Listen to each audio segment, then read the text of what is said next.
Buenas a todos, chicos y chicas, bienvenidos a Educagicas, al nuevo podcast de Educagica, y en esta ocasión hoy tenemos un nuevo podcast de lengua, de la situación de aprendizaje número 4, que se llamaba Los alimentos.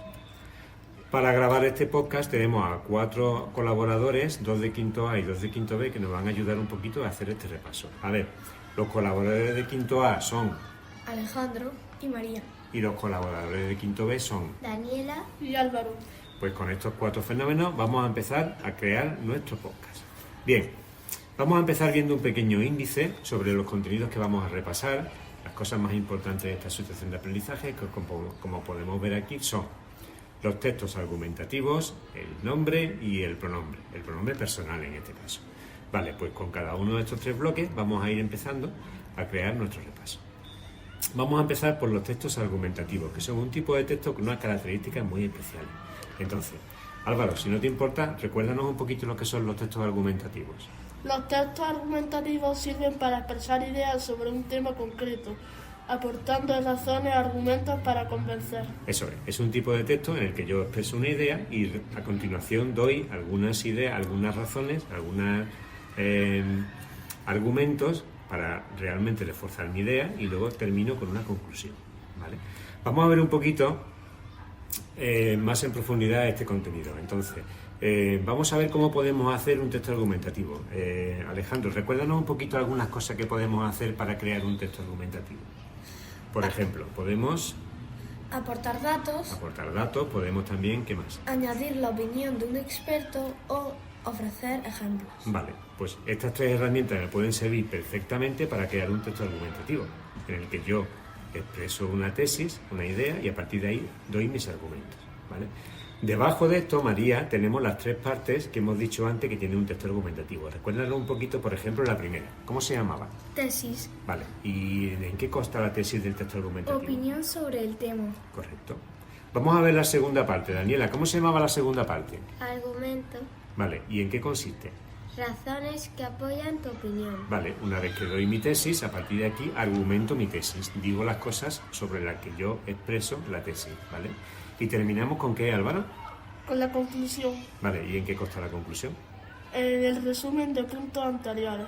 Así es. Por tanto, un texto argumentativo tiene 3 partes. Una tesis, que es una primera parte, la parte del centro, que son los argumentos, y la conclusión, que es un resumen de todo lo anterior. ¿Qué tal este punto, chicos? ¿Bien? Bien. Fácil, ¿no? Vale, muy bien, lo habéis hecho muy bien, ¿eh?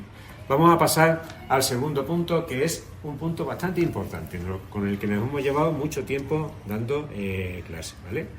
Vamos a hablar de los nombres. Vamos a recordar en primer lugar que era un nombre, que era un sustantivo. Nosotros podemos llamar a estas palabras, este tipo de palabras, de 2 formas: con la palabra nombres o con la palabra sustantivos, ¿vale? Por ejemplo, Alejandro, recuérdanos un poquito la definición de nombre. Son palabras que nombran a personas, cosas, lugares, animales, plantas, ideas, sentimientos, etc. Vale, entonces son las palabras que yo uso para nombrar conceptos, ¿vale? Conceptos que pueden ser, pues, personas, lugares, como dice aquí. Es decir, son palabras que son muy, muy comunes. Hay un montón de nombres. La mayoría de las palabras son nombres. Entonces, son palabras que son muy usuales. Bien, vamos a decir alguna que otra característica de los nombres más, María, para que nos ayuden a identificarlo. Por ejemplo, ¿qué podemos decir? Tienen género y número. Aparte, podemos analizarlos diciendo más cosas de ellos. Exactamente. Vamos a recordar un poquito, Daniela, ¿cuáles son los géneros que puede tener un nombre? Masculino y femenino. Vale. Y Álvaro, recuérdanos un poquito cuáles son los números que puede tener un nombre. Singular y plural. Singular y plural. Vale. Por tanto, esa es la parte más fácil de los nombres, decir cuál es el género y cuál es el número. Eso es súper fácil. Pero, como dice aquí, podemos decir más cosas de ellos. Pues vamos a ver algunas cosillas más que podemos decir del nombre. Por ejemplo, aquí tenemos 4 parejas de características de los nombres, ¿vale? Esto lo hemos trabajado mucho en clase, vamos a recordarlo un poquito ahora para que nos sirva de repaso. Por ejemplo, Alejandro, la primera pareja es de las más fáciles. Un nombre puede ser Propio o común. propio o común. María, te voy a hacer una pregunta. Si yo veo un texto y encuentro un nombre propio, ¿yo cómo puedo identificar fácilmente que un nombre es propio? Porque empieza con una característica muy especial. Los nombres propios, ¿cómo empiezan siempre? ¿Con qué tipo de letra? ¿Con una mayúscula o con una minúscula? Con la mayúscula. Con la mayúscula. Por tanto, vamos a recordar eso porque es una pista, luego lo vamos a ver después más despacito, pero es una pista que me ayuda un montón. El nombre propio siempre va con mayúscula, con lo cual, si tengo dificultades para identificarlo, esa pista me viene genial.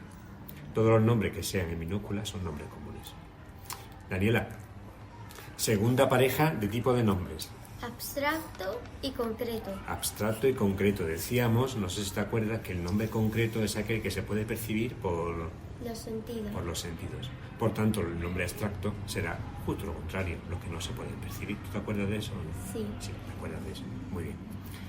Álvaro, vamos a la tercera pareja que es súper fácil. ¿Cuál es?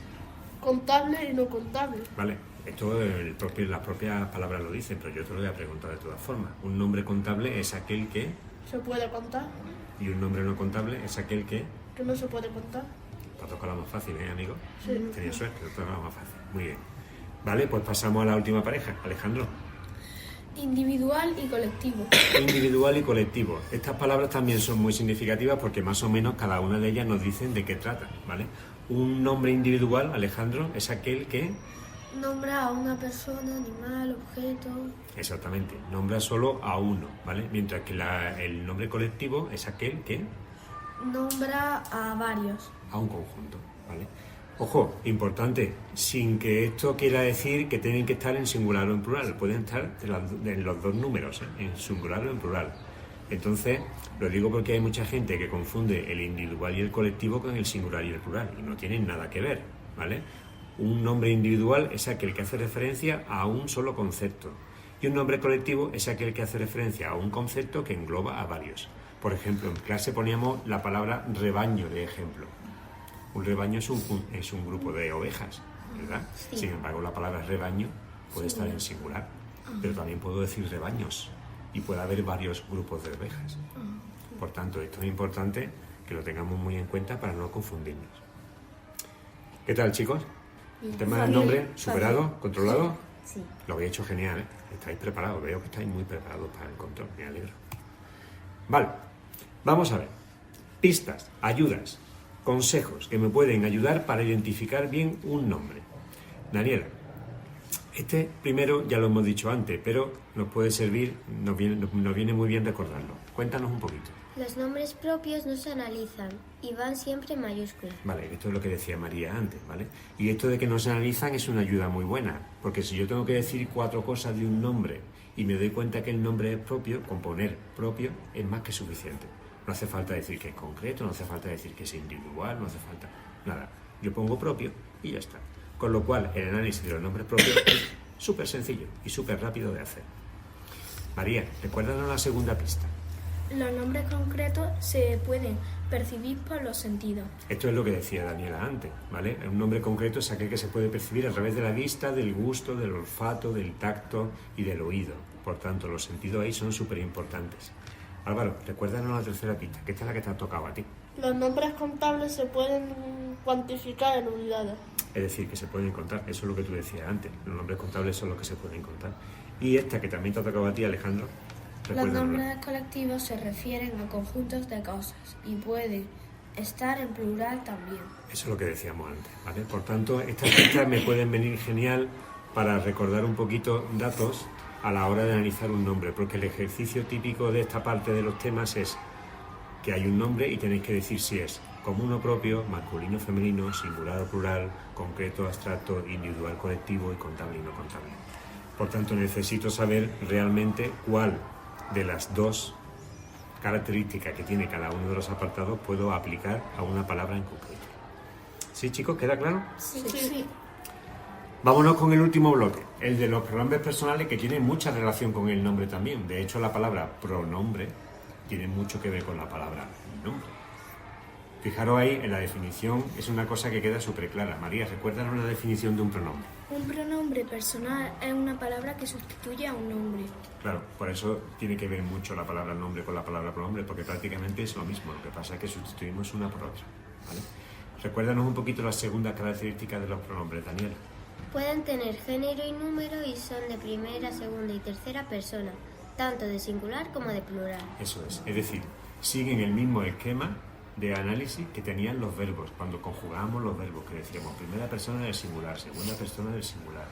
De hecho, cuando conjugábamos un verbo utilizábamos un pronombre, porque si yo conjugo el verbo comer en presente, digo yo como, tú comes, él come, pues yo, tú, él son pronombres.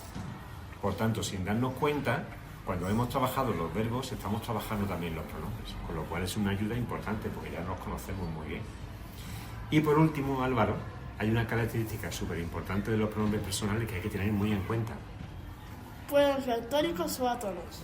Pueden ser tónicos o átonos. Esto es importante porque los pronombres tónicos son unos y los átonos son otros. Y esto a alguna gente le cuesta un poquito. Sin embargo, es algo que no es especialmente complicado.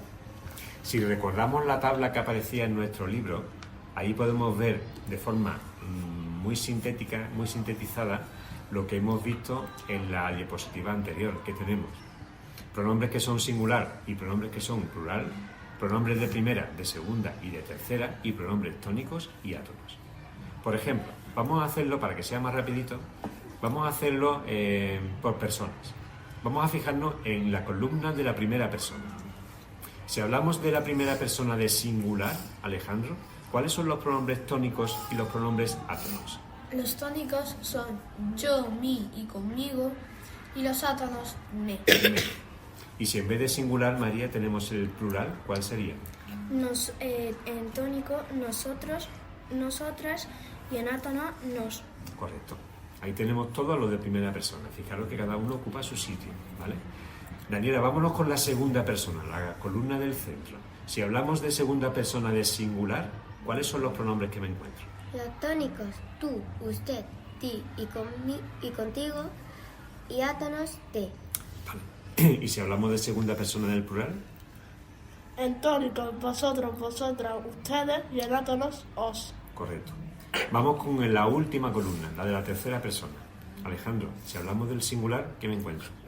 En tónicos, él, ella, sí, consigo, y átonos, se, lo, la y le. Correcto. María, por último, tercera persona del plural. ¿Cuáles son los que tengo? En tónicos, ellos, ellas, sí y consigo, y en átonos, se, los, las, les. Muy bien, pues así rápidamente hemos hecho un repaso de toda la tabla de los pronombres personales, ¿vale? Esto hay que mirárselo muy bien, hay que saber qué sitio ocupa cada uno de los pronombres para no equivocarnos, ¿eh? Porque los pronombres tenemos que analizarlos. Si un pronombre átono me equivoco y le pongo tónico, pues ya lo he hecho mal, y al contrario también. O si me equivoco de persona, o si me equivoco de número, y en vez de singular lo pongo plural. Por tanto, hay que mirársela un poquito, hay que estudiársela un poquito y sobre todo hay que practicarla. Porque practicándola, la verdad es que no es tan difícil como parece. De hecho, en clase lo hemos practicado mucho. Bueno, pues al igual que con los nombres, aquí tengo pistas que me pueden servir para saber cómo analizar un pronombre, para no equivocarme demasiado. Entonces, Daniela, la primera pista, recuérdanos. Los pronombres personales tónicos pueden ir solos. No necesitan otras palabras. Claro. Es decir, todos los pronombres personales que ocupan el sitio de tónicos pueden aparecer solos, ¿vale? Pueden estar ahí solos, por ejemplo. Vamos a poner un ejemplo para que la gente lo entienda. Si yo hago una pregunta y le digo, ¿quién puede ir a la playa este fin de semana? Y alguien levanta la mano y me dice, yo. Pues ese yo es un pronombre personal tónico porque puede aparecer solo.